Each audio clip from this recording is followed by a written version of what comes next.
Everything from pancake parties and waffles to the weight of access and the importance of student engagement. Today, PRN takes you on part one of a three-part series exclusive with President Blake.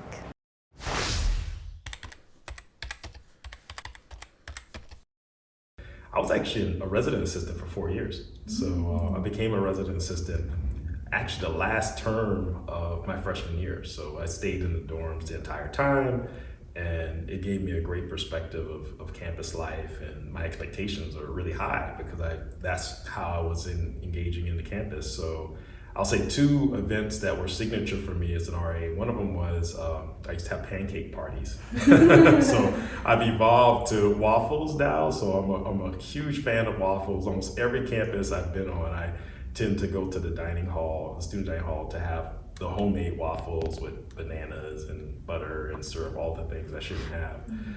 And the other was I was at Georgia Tech, so we did a varsity run. Yeah, it was like, that was one of the things we did every term. We would actually go over to varsity. I'm sure parents hated me for that. But certainly I think those are the things that really have made me so love being in this environment, and that I have the foundation in doing that. Oftentimes I look back on my life, and we're a real underserved community all the way up until I was in 3rd grade, and then we moved more into middle class, and maybe more of an upper middle class by the time I was about to graduate from high school, and that came from my parents. They were entrepreneurs, and those businesses have gotten more successful as I through my childhood. One thing I appreciate, I always look back at some of my friends who I lived with to 3rd grade and see just what the differences have been and kind of how we've succeeded and how we've moved. And I realize, and I often look back, I'm like, gosh, how did I get so lucky, So, and it's a burden in that way, because sometimes I feel like, wow, do I deserve to be in these situations?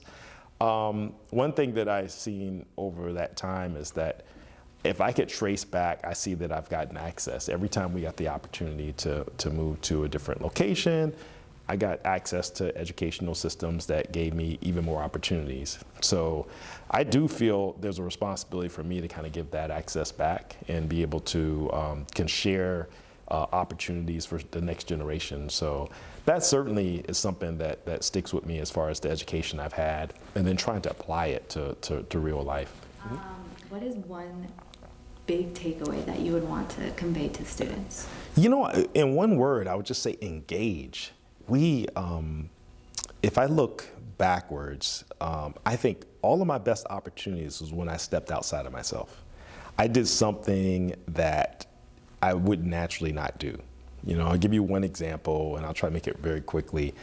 I became an RA early, even before the time in which they would allow RAs, because I asked a really provocative question to the resident director at the time. I think I was like 2nd quarter of 3 quarters, and I said, why can't freshmen be RAs? So I kind of stepped out and said it, and he said at the time that he wanted freshmen to have, or 1st-year students to have like this foundational piece. And I'm like, I put my hand up again. I was like, want to beg to differ. I think that if you always have students that are well ingrained in kind of how things are, maybe they won't think about what it can be because they're already gotten used to kind of the experience here. So the other is you gotta, challenge us, challenge administrators, challenge faculty, really demand that we give you the best. And in engagement, sometimes I'm uncomfortable in the seat when they do, but it also is important because I think that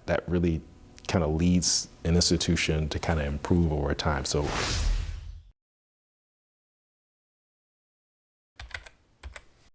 A lot of my peers share is about academic advisement. I kind of feel like I'm a number at this point,